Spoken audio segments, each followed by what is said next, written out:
एक बार गौतम बुद्ध वैशाली नगरी में धर्म प्रचार के लिए जा रहे थे। जब वे नगरी के बीचों बीच से गुजर रहे थे तो उन्होंने देखा कि कुछ सैनिक तेजी से भागती हुई एक लड़की का पीछा कर रहे हैं। वह डरी हुई लड़की एक कुएं के पास जाकर खड़ी हो गई। वह हाँफ रही थी और प्यासी भी थी।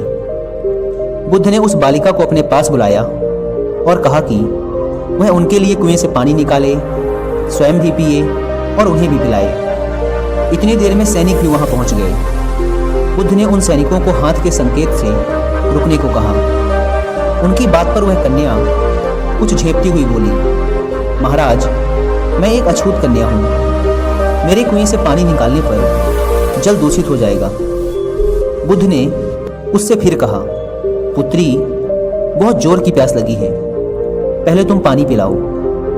इतने में वैशाली के राजा भी वहां आ पहुंचे। उन्होंने बुद्ध को नमन किया और सोने के बर्तन में केवड़े और गुलाब का सुगंधित पानी पीने के लिए पेश किया, लेकिन बुद्ध ने उसे लेने से इनकार कर दिया। बुद्ध ने एक बार फिर बालिका से अपनी बात दोहराई। इस बार बालिका ने साहस बटोरकर कुएं से पानी निकालकर स्वयं भी पिया और गौतम बुद्ध को भी पिलाया।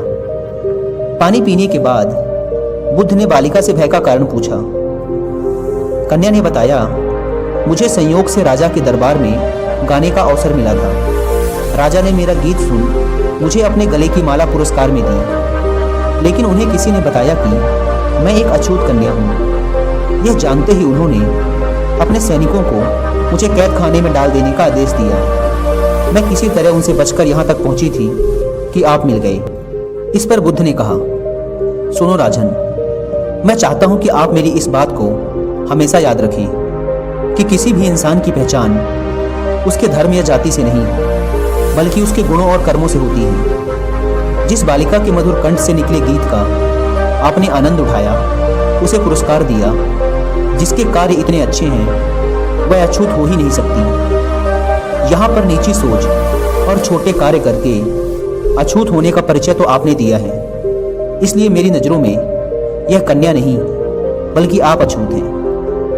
वैशाली नरेश बुद्ध के सामने शर्मिंदा होने के अलावा और कर भी क्या सकते थे। उन्होंने बुद्ध से क्षमा मांगी और वहां से चले गए। तो दोस्तों, इस कहानी की शिक्षा यही है कि कोई भी इंसान अपने कार्यों और विचारों से बड़ा बनता है, अपने धर्म या जाति से नहीं।